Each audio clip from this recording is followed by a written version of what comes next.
Okay, it's that time. Let me say a little something about American politics.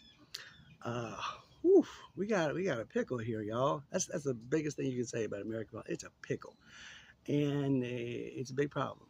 Now we've come up with this two-party system back when the founding fathers were putting all the things together and everything, and Alexander Hamilton and Thomas Jefferson didn't quite see eye to eye on things, of course.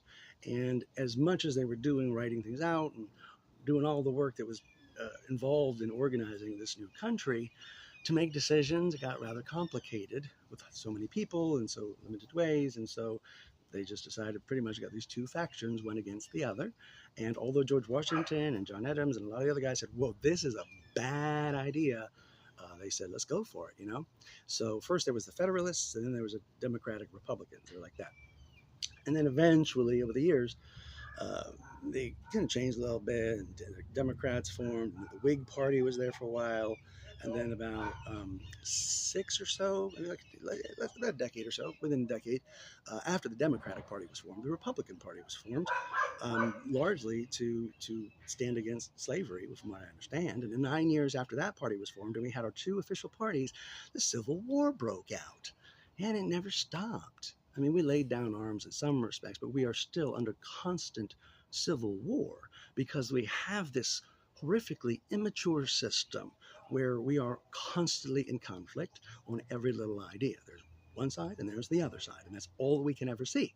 So we have the system now where it's gotten us because we're using this old technology to do all these new things. Even though we have all these communicative devices and the technology is astounding, we're still mired in this old idea that there's only two parties and we got a melting pot system and so many different colors and everything, and it's still just idiocy. So we have this system where it's rock'em sock'em robots every freaking election for everything across the board until you get down to the city elections. A lot of city elections, they don't even bother with the Republican or Democrats. A lot of people still throw those ideas out there because we've become trained to be so triggered by them, and because they're so easy to use, and it makes us be as idiotic as we possibly can and still seem like we're fighting for something just because we're fighting against the other side. But there's always another side, and we've always got to be fighting them. And that's the way our system is set up. And we're trying to move into this age of much more collaboratism. We're trying to be a United States. This isn't going to work much longer. And looking at it the way it is now, I mean, have you watched this whole debacle going on building toward the 2024 election, where these two horrific organizations, the Republican Party and the Democratic Party, these two corporations have done what they can, and the best they can do is to give us the same two people that we didn't really want last time. But they've just used this fomented, this fevered pitch of idiocy and hatred, and it's just ridiculous. It's just ridiculous. And I think a lot of Americans have really just kind of been guided into the idea that the Democratic Party and the Republican Party are two eternal entities upon which democracy depends. But the truth is, they are two private corporations created by men to funnel all the power into the hands of very few people. So very few people get to decide actually who's going to be involved in that party, and then we get to decide from those two people who are not going to work in our interest at all. So that's part of this bad situation that we're in. So these two corporations, a lot of people think that we need them. They're required. We have to have this two-party system.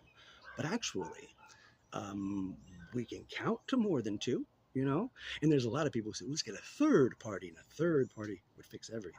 But we have like roughly 33 of them. There are 33 third parties from, the Marijuana Party, the Constitution Party, the People's Party, the Socialist Party. They all exist in America, but none of them count because we are so beholden to these two organizations, these two corrupt corporations. And by my judgment, in my opinion, the Democratic Party and the Republican Party are the two most vile, nefarious organizations on the planet. And if I were president, now, I don't know if I'd really want the job, but if I were to actually run as the anti-bunk party president, like Will Rogers did 100 years ago in 1928, and when he said the anti-bunk party was just 100 years ahead of times. But to get the bunk out of politics, the first thing I would do on day one as president would be completely destroy the Republican and Democratic parties. I would tear those corporations limb from limb, and they would only exist as bold print in textbooks.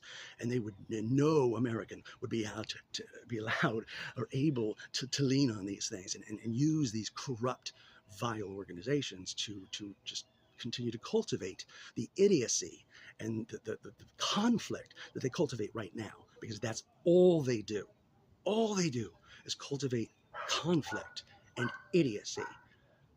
Watch CNBC for a little while. I don't know. Look at what's going on in the last year. The Congress has done nothing but fight. That's all they did. And it's ridiculous. My thinking is, if you're going to serve as a representative of the United States, arguably the greatest country in the history of the world, yeah, you're going to need to stand on your own 2 feet. You're going to need your own principles. You need your own character. And you can't do that in a party.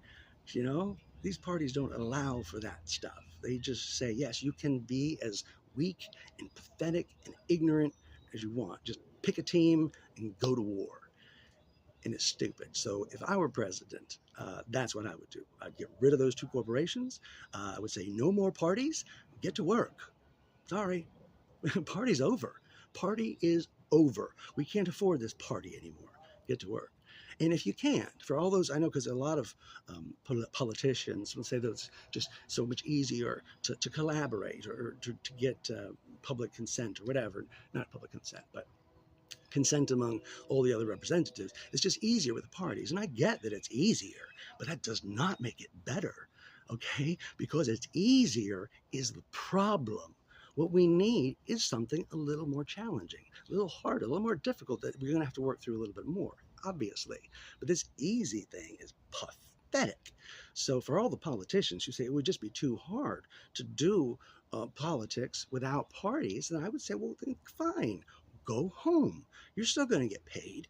You're going to get paid for years to come. Until you die, you're going to get paid. So go on home and send somebody back who has some strength of character. Send somebody back who has some principles. Send somebody back who actually wants to do something beyond just party, because we got work to do. So that's where I am. And this whole debacle, I would say, still for this thing, get out and vote. I'd say try as hard as possible never to vote for a Democratic or Republican candidate again if you can. And, yeah, it's a freaking mess I'm watching here. And we deserve so much better. And we can do so much better. But we got to stop being such defeatists. And we got to stop giving into this idea that we have to compete over everything.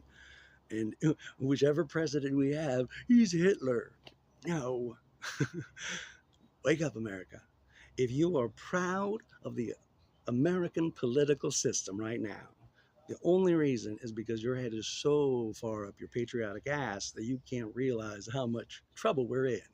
Because I'm watching what's going on, and this is nonsense.